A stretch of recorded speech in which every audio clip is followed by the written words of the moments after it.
लोग देखने जा रहे हैं सेल डिवीजन। सेल डिवीजन आप क्लास 10 में ऑलरेडी पढ़ चुके हैं, काफी इंपॉर्टेंट चैप्टर है, क्लास 11 में आपको पढ़ाया जाता है जो बोर्ड के लिए पढ़ रहे हो, और आईपीएमटी के लिए भी काफी इंपॉर्टेंट चैप्टर है। ओके, तो सेल डिवीजन हम लोग देखें। सेल डिवीजन में जो सबसे पहला पॉइंट आपके नोट्स में लिखा हुआ है वो है सेल साइकिल। तो आप पहले देखिए सेल साइकिल है क्या। सेल साइकिल के ऊपर आईपीएमटी में कई बार क्वेश्चन आ चुका है।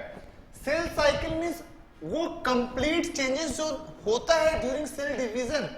एक सेल डिवीजन के अंदर जो कंप्लीट चेंजेस हो रहा है उसको हम लोग बोल रहे हैं सेल साइकिल। अब चेंजेस क्या क्या होगा भाई, मान लीजिए एक घर है, एक होम है, अब इस घर को डिवाइड करना है, दो अलग अलग घर बनाना है। तो क्या होता है, अरे भाई अगर प्रॉपर घर बनाना हो, अगर आपको डिवीजन करना हो, पहले यहाँ पे एक किचन और एक बाथरूम था, आप माने एक घर है, एक किचन एक बाथरूम है ना। अगर इसको डिवाइड करके दो घर बनाना है, हमें कुछ प्रिपरेशन करना होगा। क्या प्रिपरेशन करना होगा भाई, यहाँ पे एक किचन और एक बाथरूम और बनाना होगा। दैट मीन्स सेल को भी डिवाइड करने के लिए कुछ प्रिपरेशन करना होगा। ओके, और फिर एक डिवीजन। तो पढ़ने के लिए इसको हम लोग दो भाग में बांट दिया, एक प्रिपरेटरी फेज और एक डिवीजन फेज। हम लोग सेल साइकिल का डायग्राम बनाते हैं। ओके, डिवीजन फेज जो होता है ना बहुत छोटा होता है। ओके, 95% जो चेंजेस होता है वो एक्चुअली प्रिपरेशन में कंज्यूम हो जाता है। 95% more than 90% time of cell cycle जो होता है कंज्यूम हो जाता है किसमें, प्रिपरेटरी फेज में। ये प्रिपरेटरी फेज जो होता है ये तीन भाग में बांटा गया है। एक है G1, S एंड G2। ये हो गया आपका प्रिपरेटरी फेज। फिर इसमें डिवीजन फेज में दो चीज होता है। डिवीजन फेज में दो चीज होता है, एक होता है साइटोकाइनेसिस, एक होता है साइटोकाइनेसिस और एक होता है कार्योकाइनेसिस।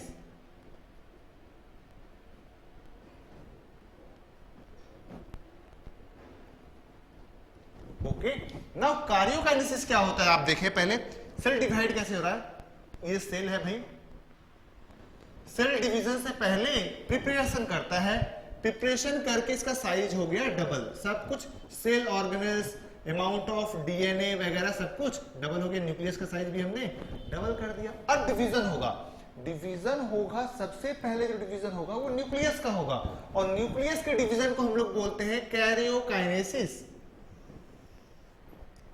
न्यूक्लियस डिवाइड होके दो हो गया, इसको हम लोग बोलेंगे क्या, कार्योकाइनेसिस। उसके बाद फिर न्यूक्लियस डिवाइड होने के बाद अगेन फिर डिवाइड होगा सेल, दैट मीन्स साइटोप्लाज्म, जिसको हम लोग बोलेंगे क्या, साइटोकाइनेसिस, जिसको हम लोग बोलते हैं क्या, साइटोकाइनेसिस। अब आप देखिए जो कार्योकाइनेसिस है अगेन फर्दर कई स्टेप में ब्रेक किया गया है।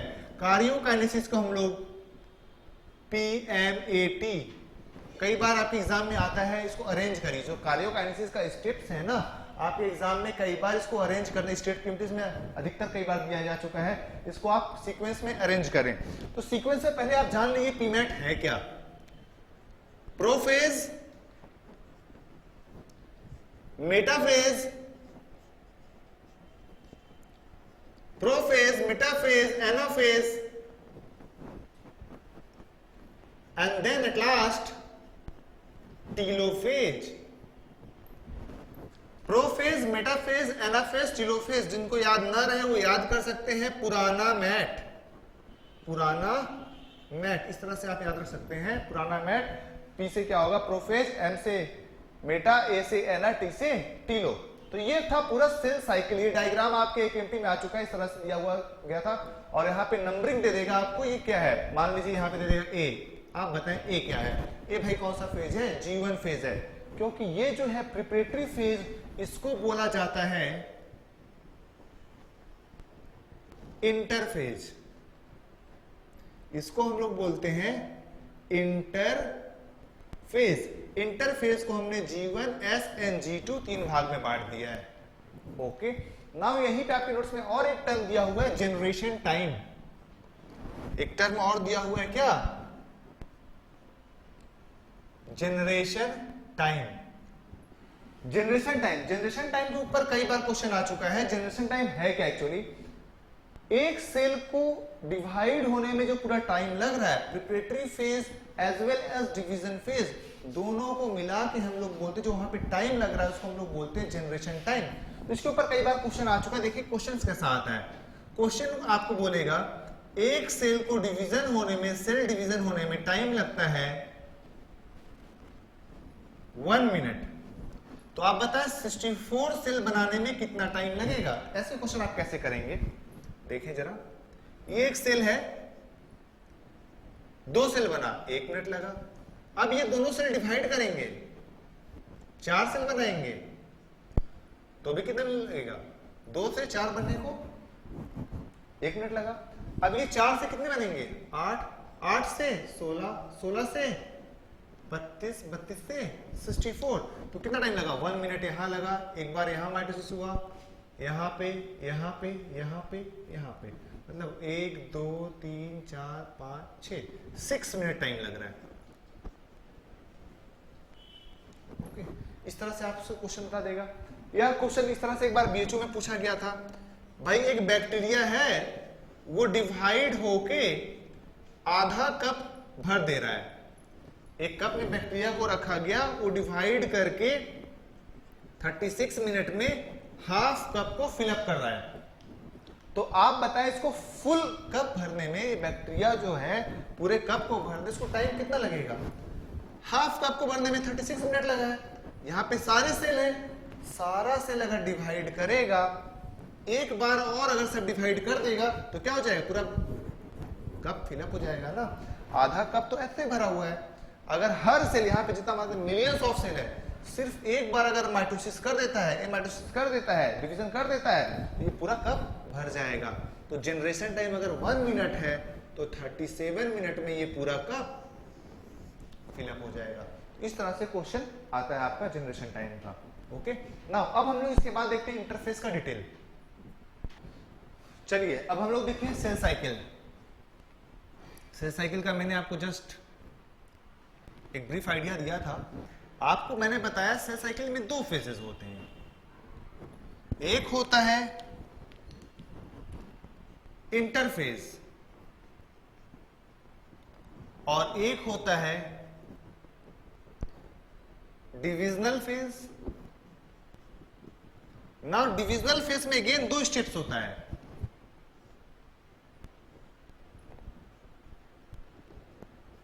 एक होता है कार्योकाइनेसिस और एक होता है साइटोकाइनेसिस। ओके, कार्योकाइनेसिस मतलब होता है division of nucleus, division of nucleus, और साइटोकाइनेसिस मतलब होता है डिवीजन ऑफ साइटोप्लाज्म।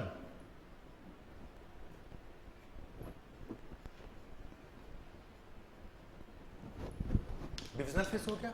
इंटरफेस का हमें डिटेल देखना है। ओके ना, इंटरफेस का और क्या क्या नाम है वो आप देखें पहले। इंटरफेस को हम लोग resting phase of cell cycle बोलते हैं। रेस्टिंग फेज ऐसा क्यों भाई, ये आराम कर रहा है क्या? नहीं, उस समय जो माइक्रोस्कोप हमें अवेलेबल था उसके अंदर साइंटिस्टों ने देखा इंटरफेस में कोई चेंजेस नहीं हो रहा था, इसलिए इसका नाम दे दिया रेस्टिंग फेज।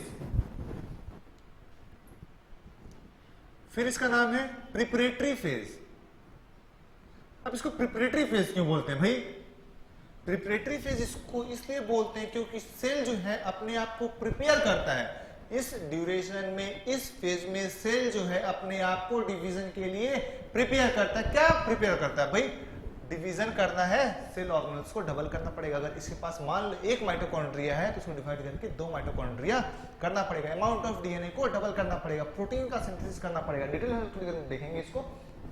ये हो गया आपका इंटरफेस। ये मेटाबॉलिकली बाद में साइंटिस्टों ने देखा कि भाई इसके अंदर तो बहुत चीज, माइक्रोस्कोप जब इवोल्यूशन हुआ, जब अच्छे क्वालिटी के माइक्रोस्कोप आए तो उन्होंने देखा भाई इसके अंदर बहुत ज्यादा चेंजेस हो रहे हैं। इसको बोला गया मेटाबॉलिकली मोस्ट एक्टिव फेज। इसको बोला गया metabolically most active phase of the cell cycle. फिर एक यहां पे साइंटिस्ट आते हैं, इनका नाम है हार्वर्ड एंड पेले। 2 साइंटिस्ट थे।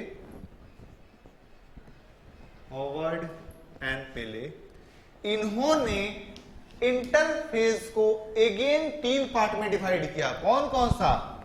G1, यस वेरी गुड, बोलो S, अगेन G2। ये पूछा जा चुका है किसने इंटरफेस को 3 पार्ट में डिवाइड किया था, तो भाई हॉवर्ड एंड पेले ने इसको 3 पार्ट में डिवाइड कर दिया था। अब देखिए चेंजेस क्या क्या होता है इंटरफेस में, चेंजेस क्या क्या होता है। सबसे पहले G1 phase, then S phase, then G2 phase. यही तो है भाई, पहले G1 then S and then G2 phase, ये 3 फेज होते हैं इंटरफेज में। अब आप देखिए, अगर मैं एक बार डायग्राम बना दूं फिर से, इस तरह से हमारा डिवीजन फेज था, इस तरह से G1 था, S एंड G2, यही तो है भाई। मेरा डिवीजन था यहाँ पे कार्योकाइनेसिस, S साइटोकाइनेसिस, कार्योकाइनेसिस के अंदर अगेन पुराना मैट हमारा था, prophase, metaphase, anaphase and telophase, था कि नहीं था। तो ये देखिए आप G1 S G2, G1 जो है ये वाला डिवीजन फेज को ना हम लोग माइटोटिक फेज भी बोलते हैं। डिवीजन फेज को याद कर लें, माइटोटिक फेज भी बोला जाता है। दैट मीन देखो आप G1 का और क्या क्या नाम हम लोग रख सकते हैं।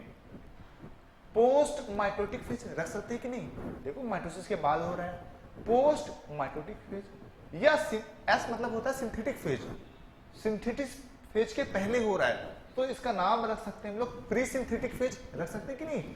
और ये पहला गैप, पहला गैप है ना, डिवीजन हुआ, साइंटिस्टों को सब कुछ तो दिख रहा था, लेकिन जब लाइट माइक्रोस्कोप में देखा इन्होंने, हल्के माइक्रोस्कोप में देखा, इन्हें वो पहला गैप दिखाई दिया, इसको दे दिया क्या, फर्स्ट गैप। तो G1 फेज के क्या क्या और नाम हो जाएंगे, फर्स्ट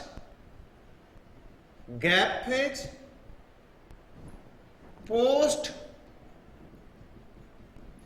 माइटोटिक फेज, या pre synthetic phase, pre synthetic phase. अब इसमें जो आपसे क्वेश्चन पूछा जाता है, ये क्वेश्चन पूछा जाता है कि longest phase of the cell cycle है कौन, ये पूरे फेज में लॉन्गेस्ट फेज कौन सा है। तो भाई G1 जो है ना, longest phase of cell cycle है, longest phase of cell cycle, it is longest phase of cell cycle. And अगर ये लॉन्गेस्ट फेज है तो सबसे ज्यादा सेल का ग्रोथ कहां होगा, यहीं पे ना।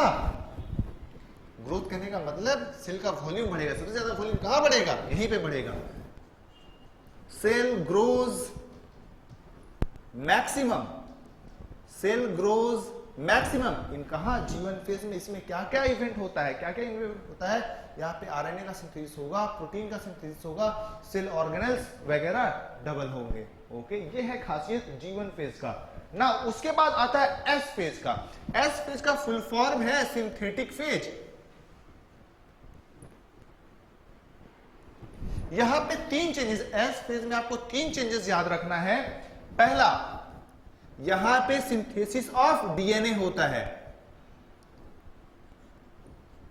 यहां पे क्या होता है भाई, सिंथेसिस ऑफ डीएनए। अब आपसे कई बार क्वेश्चन पूछेगा, भाई एक सेल है, मान लो मैं एग्जांपल दे रहा हूं, भाई एक सेल है,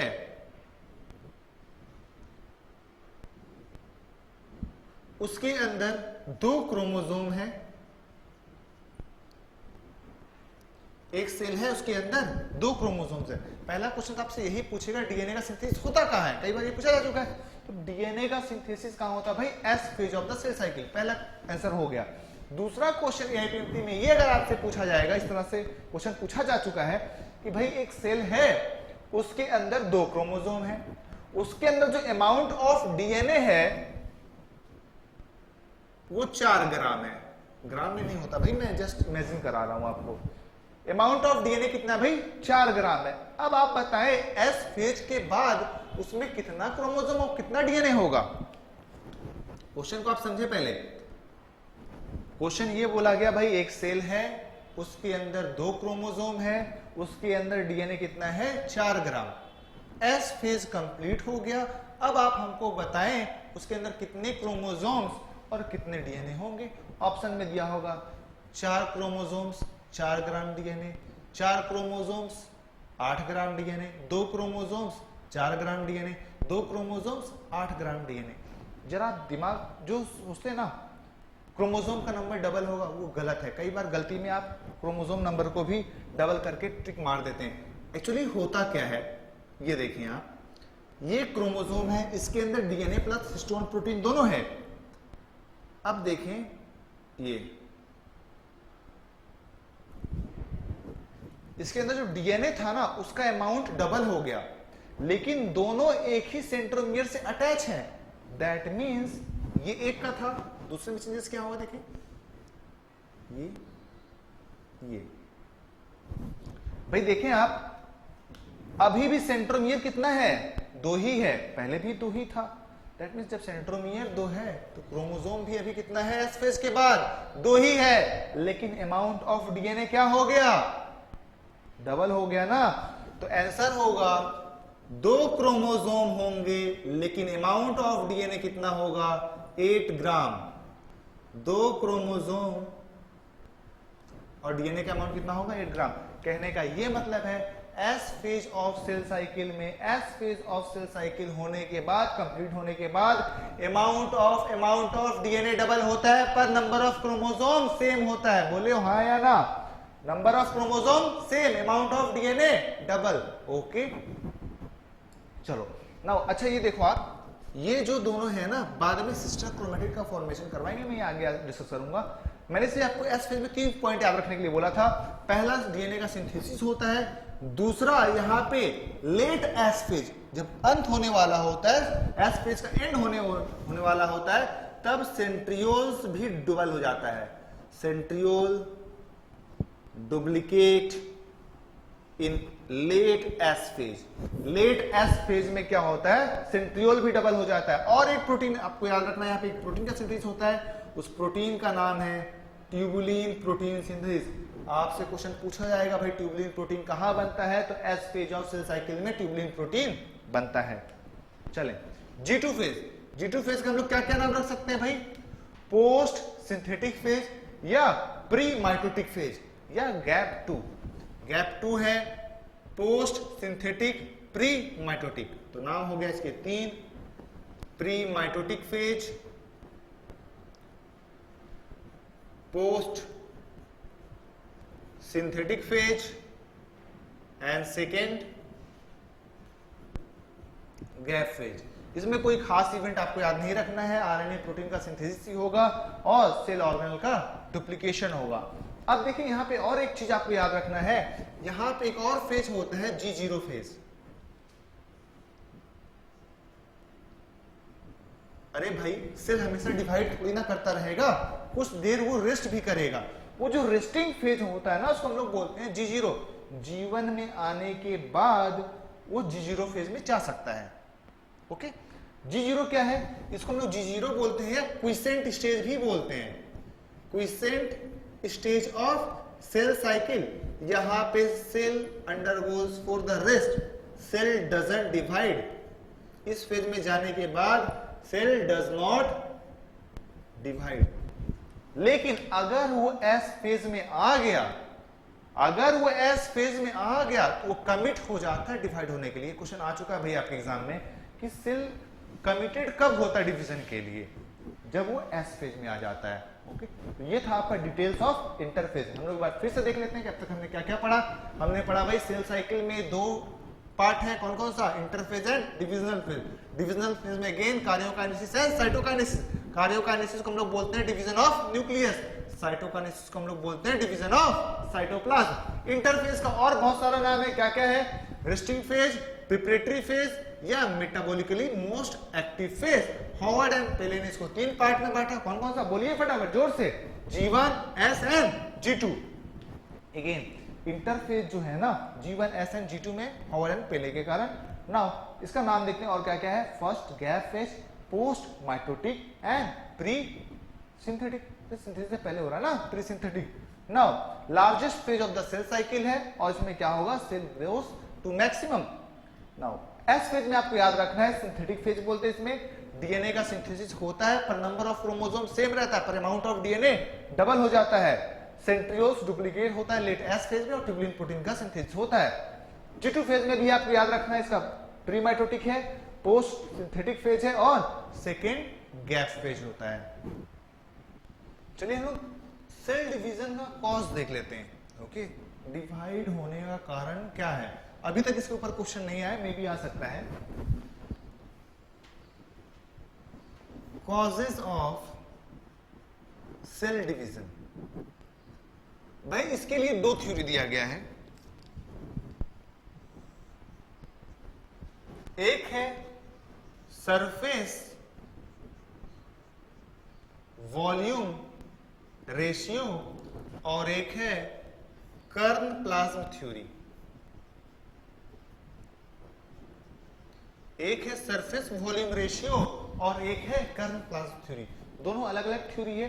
सरफेस वॉल्यूम रेशियो देखिए क्या बोलता है, बोलता भाई एक सेल जो है ना उसके अंदर एक मास्टरमाइंड होता है। इस मास्टरमाइंड का नाम है न्यूक्लियस। सेल के अंदर एक मास्टरमाइंड होता है, इस मास्टरमाइंड का नाम है न्यूक्लियस। और ये रहा साइटोप्लाज्म। साइटोप्लाज्म में बहुत सारे सेल ऑर्गेनेल्स होते हैं। इन सारे सेल ऑर्गेनेल्स को कंट्रोल करता है न्यूक्लियस, ये आपको पता है। लेकिन ये देखिए सरफेस वॉल्यूम रेशियो बोलता क्या है, इन सबको न्यूक्लियस हो या सेल ऑर्गेनेल्स हो, सबको अपने जरूरत का सामान मिलता है सेल के सरफेस से।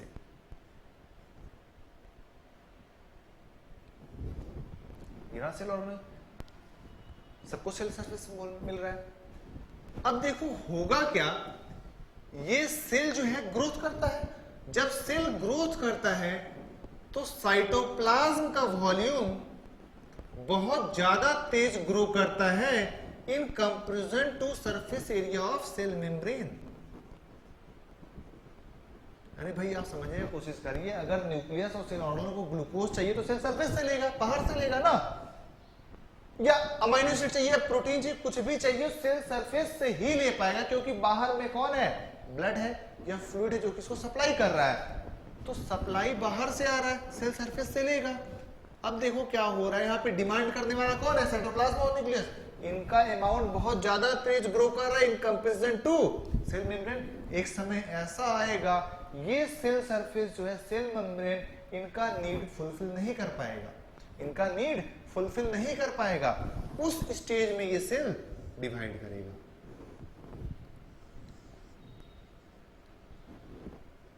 उस स्टेज में वो जाके इसको डिवाइड कर देगा। ये बोलता है surface volume ratio. Surface volume ratio ये बोलता है भाई देखिए सेल सरफेस जो होता है, सेल मेम्ब्रेन जो होता है, उसका सरफेस एरिया कम ग्रो करता है इन कंपैरिजन टू साइटोप्लाज्म। एक स्टेज ऐसा आ जाता है जब ये सेल मेम्ब्रेन इनकी जरूरत के सामान को प्रोवाइड नहीं कर पाता है तो सेल को डिवाइड करना पड़ता है। जब सेल डिवाइड होता है उनका एरिया बहुत ज्यादा बढ़ जाता है, सेल मेम्ब्रेन का एरिया बहुत ज्यादा बढ़ जाता है। अब देखिए कर्न प्लाज्म थ्योरी क्या बोलता है। कर्न प्लाज्म थ्योरी बोलता है भाई देखो एक सेल है और एक न्यूक्लियस है। ये न्यूक्लियस जस्ट एक मास्टरमाइंड होता है सेल का, सेल का मास्टरमाइंड। फॉर एग्जांपल एक स्टेट है, ओके, एक स्टेट के अंदर एक गवर्नमेंट होता है जो कि पूरे पॉपुलेशन को कंट्रोल करता है। पॉपुलेशन कंट्रोल मींस वहां पे सारे एक्टिविटीज को, अच्छे गलत कामों को वो कंट्रोल करता है, उनकी डिमांड्स को फुलफिल करता है। लेकिन एक ऐसा समय आ जाए जब ये गवर्नमेंट अपने पॉपुलेशन का ध्यान न रख पाए, उस समय इस स्टेट को डिवाइड कर दिया जाता है, उस समय स्टेट को डिवाइड कर दिया जाता है। सेम उसी तरह यहाँ पे भी होता है। कर्न प्लाज्म थ्योरी वही बोलता है, बोलता भाई देखो न्यूक्लियस है, ये न्यूक्लियस अपने सारे सेल ऑर्गेनेल्स को, ये न्यूक्लियस अपने सारे सेल ऑर्गेनेल्स को कंट्रोल करता है। ये न्यूक्लियस अपने सारे सेल ऑर्गेनेल्स की एक्टिविटी को कंट्रोल करता है। लेकिन एक पॉइंट है यहां पे, सेल ऑर्गेनेल्स या साइटोप्लाज्म का ग्रोथ बहुत ज्यादा तेज होता है in comparison to growth of nucleus. जितना न्यूक्लियस का ग्रोथ होता है उसके कंपैरिजन में साइटोप्लाज्म का ग्रोथ बहुत ज्यादा होता है। दैट मींस पॉपुलेशन बहुत ज्यादा बढ़ रहा है, गवर्नमेंट का पावर वीक हो रहा है, वही तो हो रहा था यहाँ पे, इसलिए तो सेल डिवाइड कर रहा था, स्टेट डिवाइड कर रहा था। अब न्यूक्लियस कंट्रोल नहीं कर पाएगा कि डिवाइड करेगा। अच्छा, इसको तय करने के लिए कैसे होगा वो निकालने के लिए इन्होंने एक इंडेक्स निकाला, इसको बोलते हैं KI इंडेक्स। और इंडेक्स आती है आप दिमाग में चेक करने लगा, सर ये क्या बोल रहे हो भाई, ये देखो क्या है,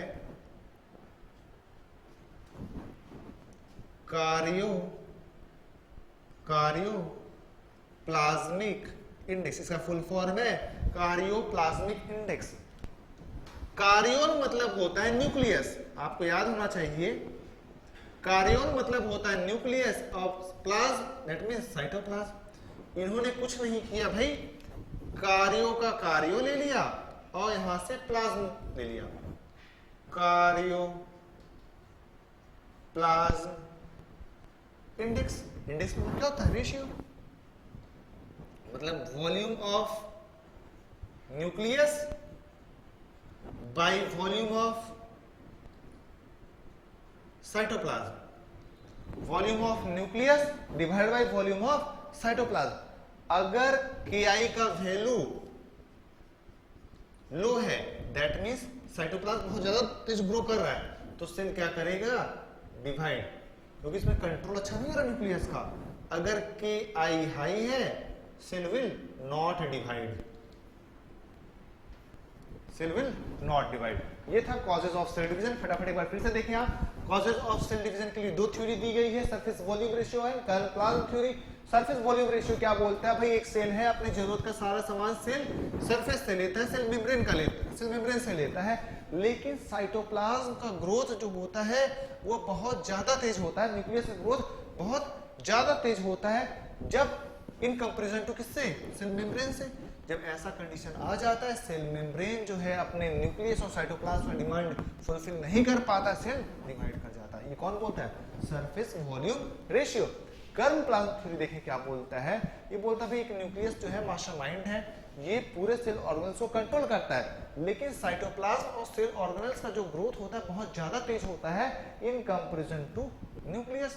जब न्यूक्लियस कम ग्रोथ कर रहा है, साइटोप्लाज्म बहुत ज्यादा तेज ग्रोथ कर रहा है, एक ऐसा समय आएगा जब न्यूक्लियस अपने साइटोप्लाज्म को कंट्रोल नहीं कर पाएगा। जब कंट्रोल नहीं कर पाएगा, सेल को करना पड़ेगा डिवाइड। इसके लिए निकाला गया क्या? KI index. इसको हम लोग बोलते हैं क्या? Karyoplasmic index, volume of nucleus by volume of cytoplasm, इसी हम लोग बोलते हैं KI इंडेक्स। जब KI की वैल्यू लो होगी दैट मींस पुअर कंट्रोल होगा सेल का और सेल को डिवाइड करना पड़ेगा। चलिए, हम लोग इंटरफेस देख चुके हैं, अब हम आते हैं कार्योकाइनेसिस में। ठीक है, पहले सबसे पहले हम लोग माइटोसिस देखते हैं। भाई माइटोसिस हो चाहे म्यूसिस हो, माइटोसिस हो या म्यूसिस हो, इंटरफेस दोनों में सेम ही होता है, दोनों सेम चेंजेस होता है। तो माइटोसिस देखिए, इसमें कुछ आपको याद रखना है, दो पॉइंट। इसको हम लोग इक्वेशनल सेल डिवीजन बोलते हैं, इक्वेशनल सेल डिवीजन, या इसका और एक नाम है सोमैटिक सेल डिवीजन।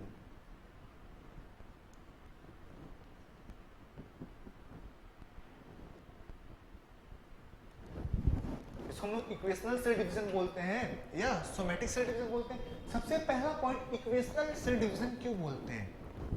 क्योंकि देखो, इसको एक सेल है, मान लीजिए इसमें 2n नंबर ऑफ क्रोमोसोम है ए में, बाद में डिवाइड किया दो डॉटर सेल में, इसमें भी 2n नंबर ऑफ क्रोमोसोम होगा, इसमें भी 2n नंबर ऑफ क्रोमोसोम होगा। तो देखिए, इसका 2n बराबर B का 2n बराबर C का 2n, सब में इक्वल है ना। दैट मीन्स अगर इसमें 46 क्रोमोसोम था, इसमें भी 46 है, इसमें भी 46 है, that means number of chromosome हर जगह इक्वल है। So mitosis is called as equational cell division. समझ में आया?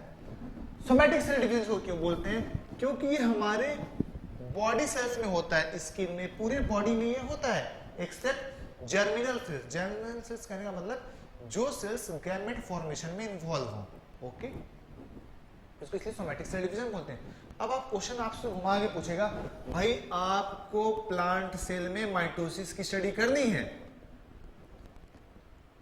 प्लांट सेल में आपको माइटोसिस की स्टडी करनी है, आप बताएं सेल कहां से लेंगे? अरे भाई जब आपको माइटोसिस की स्टडी करनी है, प्लांट में तो यूनिवर्सल ग्रोथ होता नहीं है, हर पार्ट में ग्रोथ होता है क्या प्लांट के? नहीं। आपको याद होना चाहिए प्लांट पे हमेशा ग्रोथ जो होता है या तो रूट के टिप पे होता है या तो शूट के टिप पे होता है। तो आप रूट टिप ले सकते हैं। ये क्वेश्चन आईपीएमटी में आ चुका है भाई, क्या लेंगे? बच्चे कंफ्यूज हो जाते हैं भाई क्या आंसर टिक करूं। अरे भाई सेल डिवीजन जहां हो रहा है वहां से आप सेल ले लो। रूट टिप में सोमेटिक डिवीजन होगा, बॉडी सेल्स है उसका ना, तो सोमेटिक डिवीजन रूट टिप पे होगा, तो इसलिए रूट टिप जो होगा आपको बेस्ट मटेरियल होगा for the study of cell division. अब आप स्टेम से ले लेंगे, वहां डिवीजन हो ही नहीं रहा, तो माइक्रोस्कोप में क्या खाक दिखेगा आपको? Root tip is best option. Now अब इसका हम लोग कार्योकाइनेसिस का ड्रिल देखते हैं। ओके, कार्योकाइनेसिस में आपको पहले भी बता चुका हूं 4 फेजेस होते हैं। कौन कौन सा बोलो? पुराना, मैट, क्या P4, prophase M4, metaphase A4, anaphase T4, telophase. पुराना mat, prophase, metaphase, anaphase and telophase, ये 4 फेजेस हैं। सबसे पहले हम लोग देखते हैं प्रोफेस। भाई देखो प्रोफेस को ना 2 पार्ट में बांटा गया है, early prophase and late prophase. Early prophase and late prophase, दोनों का जो इवेंट है वो हम लोग देखेंगे क्या क्या होता है। सबसे पहले हम लोग अर्ली प्रोफेस देखते हैं। ये रहा सेल, ये रहा न्यूक्लियस, ये रहा सेंट्रियोल,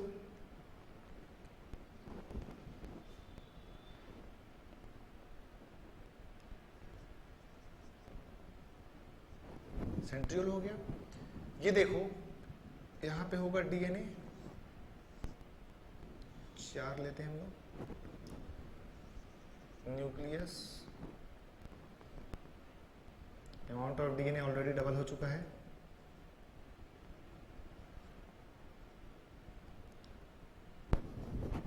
ये एक सेल। अब देखो अर्ली प्रोफेज में सब कुछ स्टार्ट होगा, क्या क्या स्टार्ट होगा? Nuclear membrane start disappearing, nuclear membrane starts disappearing, वो डिसअपियर होने लगेगा। न्यूक्लियोलस स्टार्ट डिसअपियरिंग,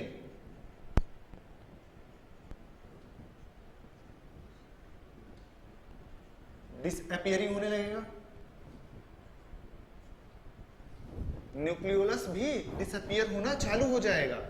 अब देखो ये जो क्रोमेटिन है ना, ये जो डीएनए है, एक्चुअली कई टर्म है, क्रोमेटिन और क्रोमोसोम दोनों में डिफरेंस है। डिफरेंस किस चीज का है? आप पहले ये देखें, क्रोमेटिन, क्रोमोसोम एंड क्रोमेटिन, ये तीनों में क्या चीज है? क्रोमेटिन जो होता है एकदम थ्रेड लाइक स्ट्रक्चर होता है। ओके, ये क्रोमेटिन जब कॉइल्ड हो जाता है, ये जब कॉइल हो गया, कॉइल होकर थिक बना दिया, उसको हम लोग बोलेंगे क्रोमोसोम। लेकिन आप याद करें S phase of cell cycle में अमाउंट ऑफ डीएनए क्रोमेटिन में डबल हो जाता है, इसलिए यहां पे आर्म ऑफ क्रोमोसोम, ये जो है ना इसको हम लोग, ये सेंट्रोमियर है और इसको हम लोग बोलते हैं arms of chromosomes, arms of chromosome भी डबल हो जाता है। ओके, नाउ अब क्रोमेटिड क्या है? Longitudinal half of each chromosome during metaphase of the cell cycle is called as chromatid. इनका हाफ कर दें अगर, इसको हम लोग बोलते हैं क्रोमेटिड। नाउ एक ही सेंट्रोमियर पे जब 2 क्रोमेटिड अटैच हो, इन दोनों क्रोमेटिड को हम लोग बोलते हैं सिस्टर क्रोमेटिड, क्योंकि एक ही डीएनए से इनका ओरिजिन हुआ है ना, इसलिए इसको बोलते हैं क्या? Sister chromatid. फिर से आप ध्यान दें, क्रोमेटिन जो है वो लेस कॉइल्ड स्ट्रक्चर है, S phase of cell cycle में अमाउंट ऑफ डीएनए जो है वो डबल हो चुका है। अब देखिए फिर क्या स्टार्ट हुआ, थिकनिंग स्टार्ट हुआ, फिर स्टार्ट क्या हुआ, थिकनिंग स्टार्ट हुआ, यहाँ पे बन गया क्या, क्रोमोसोम। लेकिन यहाँ पे दो आर्म इसका, दो आर्म इसका, चारों के चारों आर्म्स अटैच है कहाँ, सेंट्रोमियर पे। तो इसका लॉन्गिट्यूडिनल हाफ हम लोग बोलते हैं क्रोमेटिड। तो मेटाफेज में एक क्रोमोसोम के पास दो क्रोमेटिड होते हैं। दो क्रोमेटिड कौन कौन से, सिस्टर क्रोमेटिड्स, दोनों को क्या बोलेंगे, सिस्टर क्रोमेटिड्स बोलेंगे। चलिए तो हम लोग पढ़ रहे थे अर्ली प्रोफेज ना, अर्ली प्रोफेज में क्या होगा, न्यूक्लियर मेम्ब्रेन डिसअपियर करना स्टार्ट होता है, न्यूक्लियोलस स्टार्ट करता है डिसअपियरिंग। ये सेंट्रोजोम जो है, सेंट्रियोल जो है, अब एक दूसरे से दूर भागना चालू करेगा। ये स्प्लिट कर जाएगा इस तरह से और ये दूर भागना चालू कर देगा और यहां पे स्पिंडल फाइबर का फॉर्मेशन स्टार्ट हो जाएगा। सब कुछ यहां पे स्टार्ट होता है। लेकिन लेट प्रोफेज जाते जाते देखो क्या होता है, आप न्यूक्लियर मेम्ब्रेन पूरी तरह से गायब हो चुका होगा। Nuclear membrane starts disappearing. कहां पे हुआ था, अर्ली प्रोफेज में, लेकिन न्यूक्लियर मेम्ब्रेन लेट प्रोफेज में डिसअपियर हो चुका है। न्यूक्लियर मेम्ब्रेन क्या हुआ भाई, डिसअपियर्ड, पहला पॉइंट। दूसरा पॉइंट, न्यूक्लियोलस जो स्टार्ट किया था डिसअपियर्ड।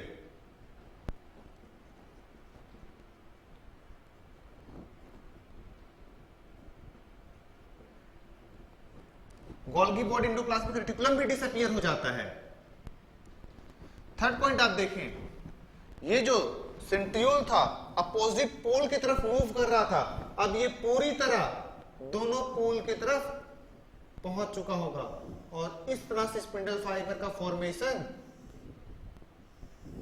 हो चुका होगा।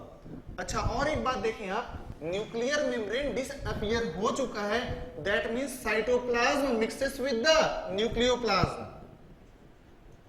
साइटोप्लाज्म, अरे भाई अगर दोनों के बीच में बैरियर जो है वो गायब हो जाएगा तो क्या होगा, nucleoplasm will mix with cytoplasm.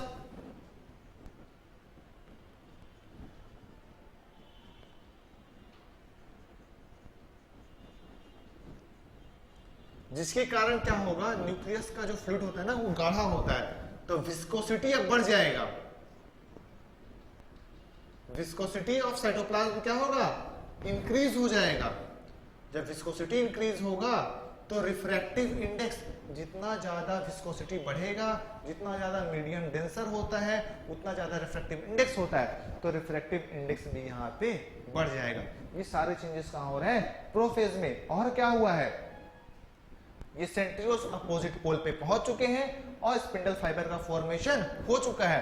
Chromatin में क्या चेंजेस आया भाई, क्रोमैटिन जो फाइबर था ना, कॉइलिंग स्टार्ट कर दिया।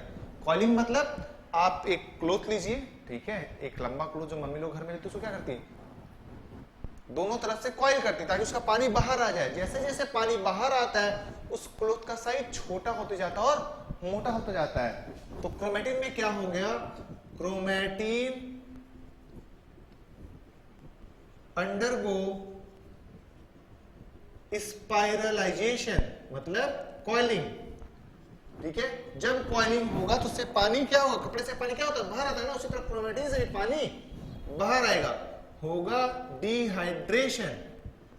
क्रोमैटिन का क्या हो जाएगा, डिहाइड्रेशन। लेकिन thickness and size will,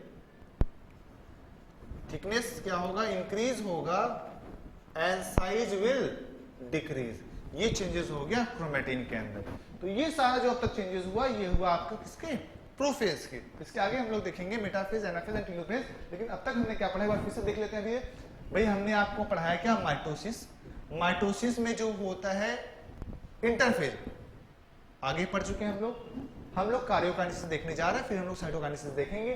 karyokinesis में हमने देखा इसको इक्वेशनल या सोमेटिक सेल डिवीजन बोलते हैं। क्यों बोलते हैं इक्वेशनल? क्योंकि नंबर ऑफ क्रोमोसोम सेम रहता है।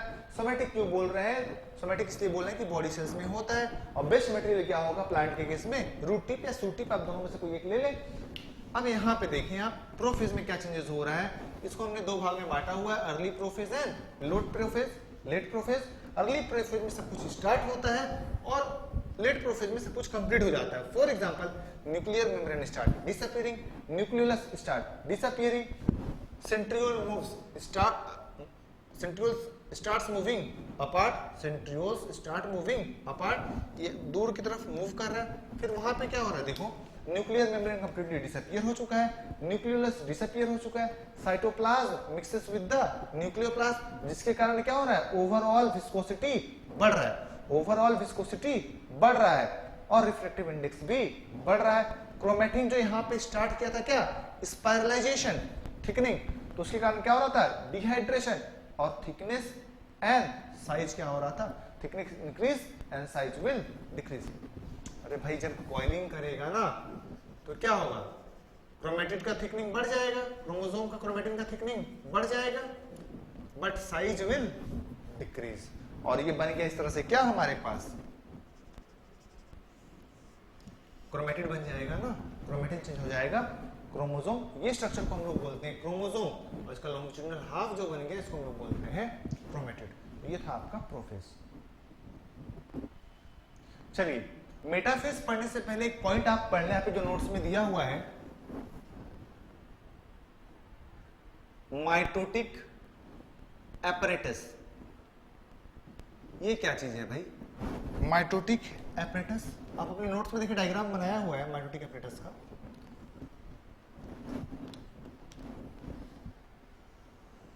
ये एक सेल है, ये रहा सेंट्रियोल, ये है स्पिंडल फाइबर, ओके, और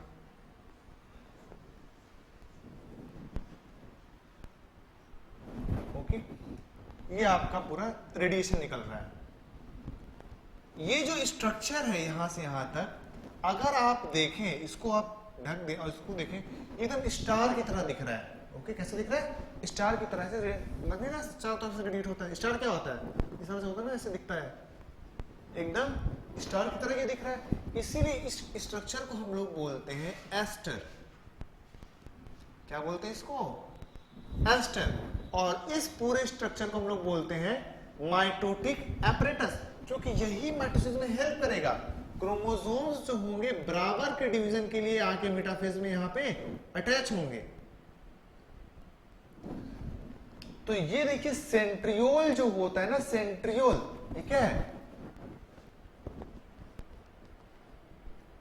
सेंट्रियोल, सेंट्रियोल सिर्फ और सिर्फ एनिमल सेल में पाया जाता है। सिर्फ और सिर्फ कहां पाया जाता है? एनिमल सेल में। दैट मीन्स एस्टर कहां होगा? एनिमल सेल्स में। तो ऐसा माइटोसिस जिसमें एस्टर पाया जाता हो, उसको हम लोग बोलते हैं एम्फी, उसको हम लोग बोलते हैं amphi astral mitosis, amphi astral mitosis. ऐसा माइटोसिस जहां पे एस्टर का फॉर्मेशन हो उसको हम लोग बोलते हैं एम्फी एस्ट्रल माइटोसिस। लेकिन वही प्लांट के केस में सेंट्रियोल तो होता ही नहीं है। अब से बोलोगे आप डिवीजन कैसे होता है? तो देखो वहां पे स्पिंडल फाइबर तो बनता है, लेकिन कोई और चीज बनाता है, किसी और तरह यानी हाँ वो बनता है, लेकिन वहां पे एस्टर का फॉर्मेशन नहीं होता। उस तरह देखो स्टार जैसा दिख रहा है क्या? यहाँ पे नहीं दिख रहा है ना आपको? तो यहाँ पे क्या होगा? इसको बोलेंगे हम लोग anastral mitosis. Centriole absent, centriole absent. लेकिन स्पिंडल फाइबर का फॉर्मेशन दोनों जगह होता है। एक जगह एस्टर पाया जाएगा, एक जगह एस्टर नहीं पाया जाएगा, एक जगह सेंट्रियोल पाया जाएगा, एक जगह सेंट्रियोल नहीं पाया जाएगा। ऐसे माइटोसिस को जहां पे एस्टर ना हो उसको हम लोग बोलते हैं एनेस्ट्रल माइटोसिस। चलिए ये आपको थोड़ा सा नोट हमें देना था। अब हम आगे देखते हैं कौन सा फेज? मेटाफेज।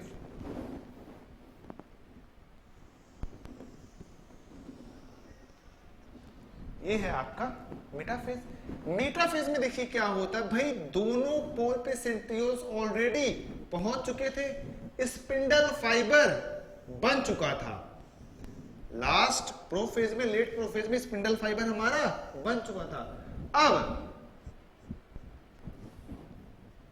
यहां पे इमेजिनरी प्लेन इमेजिन किया जाता है, मतलब आप एक सेल को इमेजिन करिए, एक सरकमफ्रेंस को इमेजिन करिए, और उसका जो बीचों बीच पॉइंट होगा एक प्लेन वहां पे बनाइए। एक ग्लोब लीजिए, वहां पे बीचों बीच इमेजिन करिए एक plane.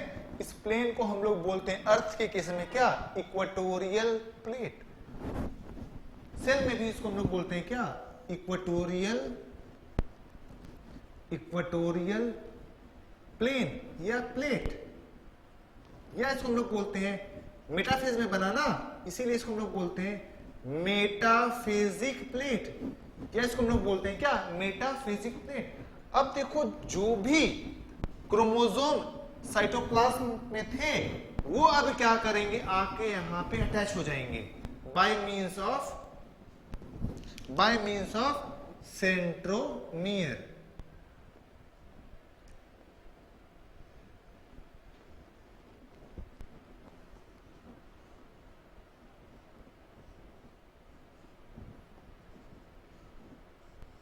By means of centromere. अब यहाँ पे 4-5 पॉइंट आपको याद रखना है भाई। सेंट्रोमियर के थ्रू ये अटैच हो रहे हैं, पहले कहीं भी घूम रहे थे, लेकिन बाद में तैरते तैरते तैरते साइटोप्लाज्म आके इक्वेटोरियल प्लेट में सब अरेंज हो रहे हैं। दैट मींस सेंट्रोमियर को हम लोग क्या बोल सकते हैं, driver of chromosome. Driver of chromosome. अब आपके एग्जाम में क्वेश्चन पूछा जाएगा भाई, ड्राइवर ऑफ क्रोमोसोम कौन है, सो सेंट्रोमियर जो है, centromere is called as driver of chromosomes. अब देखो, ये दो सिस्टर क्रोमेटिड्स है ना, जब एक साथ रहती है तो इनका दोनों arm away from each other होता है। नेचुरल है भाई, दो सिस्टर एक साथ, ऑब्वियसली दे रिपेल करेंगी, तो they are repelling each other. Arms of sister chromatid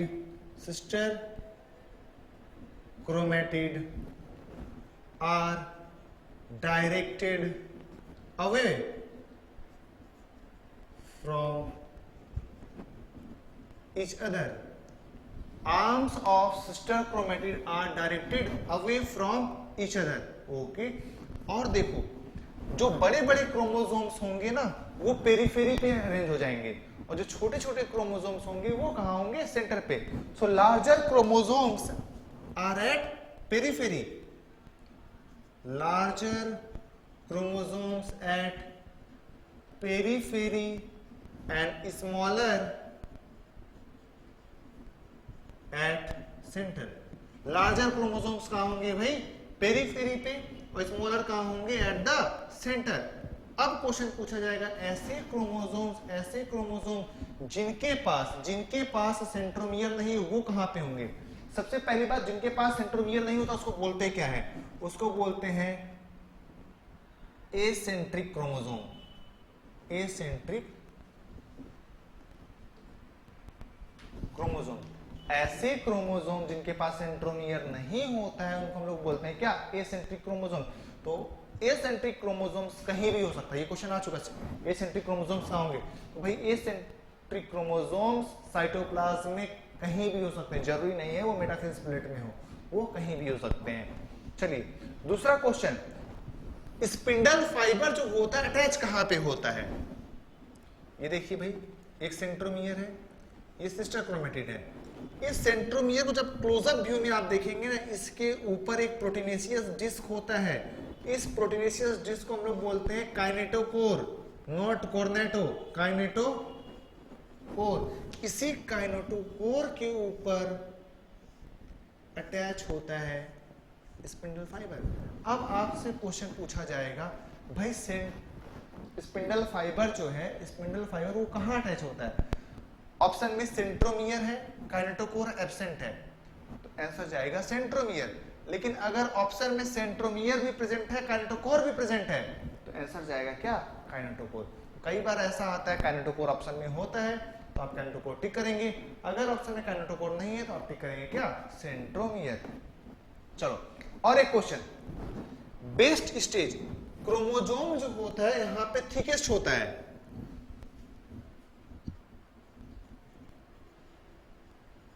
chromosome are at thickest shape, chromosome का जो शेप होता है यहां पे क्या होता है, थिकेस्ट होता है। तो best stage for the study of structure of chromosome, thickest structure होगा यहां पे, best stage for the study of structure of chromosome, जब जहां पे सबसे ज्यादा मोटा होगा वहां पे सबसे ज्यादा अच्छा दिखेगा, इसीलिए मेटाफेज को हम लोग बोलते हैं best stage for the study of structure of chromosomes. Okay, बस इतने ही पॉइंट मेटाफेज में आपसे पूछे जाएंगे। फटाफट हम लोग फिर से देख लेते हैं। अब तक आपको मैंने क्या पढ़ाया भाई, माइटोटिक अपरेटस के बेसिस पे दो टाइप का होता है, एक क्या होता है अपरेटस, देखिए क्या होता है, ये पूरा स्पिंडल फाइबर है, ये क्या है सेंट्रियोल, और ये क्या है एस्टर निकला हुआ है, ये स्ट्रक्चर को हम लोग बोलते हैं एस्टर, सेंट्रियोल के साथ क्या है एस्टर। अब एस्टर जो होता है प्लांट सेल में एब्सेंट होता है पर स्पिंडल फाइबर प्रेजेंट होता है, तो ऐसे माइटोसिस को जहां पे एस्टर एब्सेंट है उसको हम लोग क्या बोलते हैं, बोलिए फटाफट, एनेस्ट्रल, जहां पे प्रेजेंट है उसको हम लोग बोलते हैं एम्फीएस्ट्रल। तो एम्फीएस्ट्रल कहां पाया जाता है, एनिमल में, एनेस्ट्रल कहां पाया जाता है, प्लांट में। मेटाफेज में हम लोग पहुंच चुके हैं। मेटाफेज में क्या हुआ है, इक्वेटोरियल प्लेट बन चुका है, सारे सेंट्रोमियर जो है ड्राइवर ऑफ क्रोमोसोम्स लाके सबको अटैच कर दिए, कहां पे, स्पिंडल फाइबर पे, इक्वेटोरियल प्लेट पे या मेटाफेजिक प्लेट में। बड़े बड़े क्रोमोसोम्स कहां है, पेरीफेरी पे, छोटे छोटे बच्चे क्रोमोसोम है कहां है, सेंटर में। ये सेंट्री का पता नहीं, कहीं इधर उधर घूम रहा होगा। बच गया क्या, काइनेटोकोर क्या है, काइनेटोकोर एक्चुअली रियल साइट है जहां पे स्पिंडल फाइबर जो है आके अटैच होता है, क्रोमोसोम्स यहाँ पे थिकेस्ट होता है, मैक्सिमम इनका थिकनेस होता है, इसीलिए इसको बोला जाता है best stage for the study of structure of chromosome. हमारा प्रोफेज कंप्लीट हो चुका है, मेटाफेज कंप्लीट हो चुका है। अब हम लोग आगे देखते हैं एनाफेज।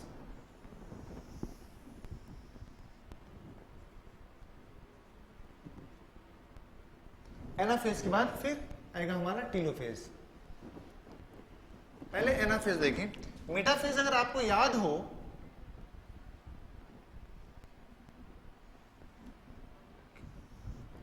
सर अभी अभी तो पढ़ाए तो याद होना चाहिए,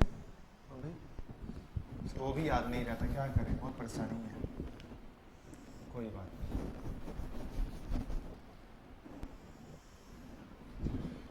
चलो मेटाफेज में क्या हुआ था, ये देखो सेंट्रोमियर, ये जो सिस्टर क्रोमेटिड थी दोनों अवे फ्रॉम ईच अदर, दो ही क्रोमोसोम लेके हम लोग समझते हैं, यही तो हुआ था मेटाफेज में। ये मेटाफेज वाला इक्वेटोरियल प्लेट में सब अटैच है। अब क्या होगा, यहां पे अटैच है, अब ये ट्यूबुलिन प्रोटीन जो है ना वो कॉन्ट्रैक्ट करना चालू करेगा, कॉन्ट्रैक्ट करना, ये अटैच है, कॉन्ट्रैक्ट करना चालू हुआ, तो अब इधर से एक फाइबर, एक इधर से, एक क्रोमोसोम पे यहां पे आप अगर ध्यान दें तो दो स्पिंडल फाइबर अटैच है, एक क्रोमोसोम पे दो स्पिंडल फाइबर अटैच है। अब ये क्या कर रहे हैं, टान रहे हैं ना, जब टानेंगे तो धीरे धीरे क्या होगा, सेंटीमीटर टान रहे, एक ऐसा समय आएगा ये स्प्लिट कर जाएगा। चलो मेटाफेज के बाद हम लोग बना रहे हैं क्या, एनाफेज। एनाफेज में आप देखें इस तरह से हुआ, आप अपने नोट्स में देखें डायग्राम इसी तरह बनाया होगा, नोट्स में डायग्राम काफी अच्छे बनाए हुए हैं, कलरफुल है, आप वहां से इजीली मेमोराइज कर सकते हैं। चलो ये देखो क्या हुआ भाई, ये स्प्लिट हो गए, सेंट्रोमियर अलग, सिस्टर दोनों बहनें अलग अलग हो गई। अब जब जैसे इनको सेपरेट किया जाने लगा दोनों का आर्म एक तरफ हो गए, पहले दोनों का आर्म अपोजिट डायरेक्शन में एक साथ थे, लेकिन जैसे ही इनको अलग किया जाने लगा दोनों का हाथ एक तरफ हो गया, तो arms of sister chromatid are directed towards each other, metaphase में अवे फ्रॉम ईच अदर, हुआ कि नहीं हुआ। अब ये देखो स्प्लिटिंग ऑफ सेंट्रोमियर हुआ कि नहीं हुआ, तो आपसे क्वेश्चन पूछा जाएगा स्प्लिटिंग ऑफ सेंट्रोमियर कहां होता है, एनाफेज में। तो पहला क्वेश्चन यहां हुआ splitting of centromere, splitting of centromere हो चुका है यहां पे। अब देखिए इनके बीच में आएगा क्या, ये जो फाइबर बन रहा है इसको हम लोग बोलते हैं इंटरजोनल फाइबर। इसको हम लोग बोलते हैं क्या, इंटरजोनल फाइबर। अब देखो इंटरजोनल फाइबर क्या करेगा, इस तरफ से क्या कर रहा है, पुश कर रहा है, और ये इधर से कॉन्ट्रैक्ट होकर टान रहा है। मींस स्पिंडल फाइबर क्या कर रहा है, पुलिंग कर रहा है, और इंटरजोनल फाइबर क्या बोल रहा है, पुशिंग। ये जो फाइबर है ना इसको हम लोग बोलते हैं डिसकंटिन्यूअस फाइबर, या इस स्पिंडल फाइबर का नाम है क्रोमोसोमल फाइबर। और ये जो नया फाइबर डेवलप हुआ है इसको हम लोग बोलते हैं इंटरजोनल फाइबर, और ये जो फाइबर है इसको हम लोग बोलते हैं कंटिन्यूअस फाइबर। अब कई बार आपके एग्जाम में ये क्वेश्चन पूछा जाता है, भाई कितने टाइप्स के फाइबर्स पाए जाते हैं, तो फाइबर्स का टाइप जो होता है 3 होता है। कौन कौन सा, कंटिन्यूअस फाइबर, डिसकंटिन्यूअस या क्रोमोसोमल फाइबर, और एक कौन सा है, इंटरजोनल फाइबर। ये 3 टाइप्स के फाइबर पाए जाते हैं। अब देखें आप क्या हो गया, स्प्लिटिंग ऑफ सेंट्रोमियर। दूसरा, यहां पे कितने क्रोमोसोम थे, 2 क्रोमोसोम्स। यहां पे देखो 1 2 3 4, क्योंकि यहां पे सेंट्रोमियर डबल हो चुका है। अब देखो सेंट्रोमियर जो है वो डिवाइड हो चुका है। अब आपसे क्वेश्चन ये पूछा जाएगा, भाई कौन सा स्टेज ऑफ सेल साइकिल है, कौन सा फेज ऑफ कार्योकाइनेसिस है जिसमें नंबर ऑफ क्रोमोसोम्स डबल हो जाते हैं। यहाँ पे एनाफेज में number of chromosome gets double, number of chromosomes gets double. हुआ कि नहीं हुआ। Third question, different chromosomes have different shape during anaphase. ये क्या चीज बोल रहे हैं सर, पहले आप टाइप्स ऑफ क्रोमोसोम्स, अगर आप डिफरेंट शेप समझना चाहते हैं उसके लिए आपको टाइप्स ऑफ क्रोमोसोम्स आना जरूरी है। टाइप्स ऑफ क्रोमोसोम्स क्या होते हैं देखिए,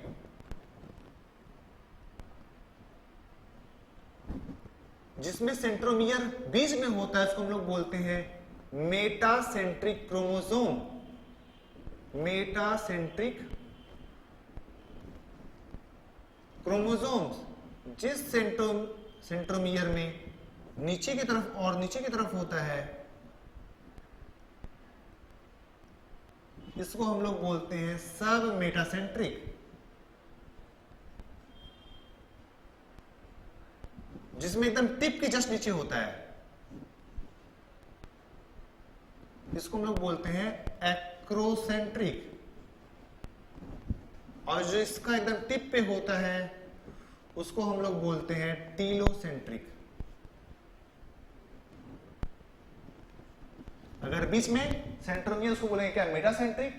अगर थोड़ा सा और नीचे आ जाए सब मेटासेंट्रिक, टिप के जस्ट थोड़ा सा नीचे हो एक्रोसेंट्रिक, एकदम टिप पे हो तो टीलोसेंट्रिक उसको हम लोग बोलते हैं। अब देखो आप रस्सी यहां पे लगाओ और इसको जोर से टानो, जब इसको आप जोर से टानेंगे ना इसका शेप ऐसा हो जाएगा। मतलब ड्यूरिंग एनाफेज जो मेटासेंट्रिक क्रोमोसोम है उसका शेप हो जाएगा कैसा, वी शेप। इसको आप टाने, जब इसको आप अगर टानेंगे तो इसका शेप हो जाएगा ऐसा, इसको हम लोग बोलते हैं एल शेप। अगर इसको आप टानेंगे रस्सी लगा के इसका इस तरह से हो जाएगा जिसको बोलते हैं जे शेप, और इसको टानेंगे तो ये ऐसे हो जाएगा, इसको हम लोग बोलते हैं आई शेप या रॉड शेप। तो different chromosomes have different shape कहां पे, एनाफेज। तो anaphase is the best stage for the study of shape of chromosomes. समझ में आया, ईच स्टेजेस ऑफ एनाफेज। अब धीरे धीरे जैसे जैसे एनाफेज कंप्लीट होगा bye pushing and pulling. Pushing कौन कर रहा है, इंटरजोनल फाइबर। पुलिंग कौन कर रहा है, क्रोमोसोमल फाइबर। इंटरजोनल फाइबर क्या कर रहा है, पुशिंग, पुलिंग कौन, क्रोमोसोमल फाइबर। इस पुश एंड पुल से क्या होगा, सारे क्रोमोसोम्स अपने अपने पोल्स पे पहुंच चुके होंगे at the end of anaphase. ये देखो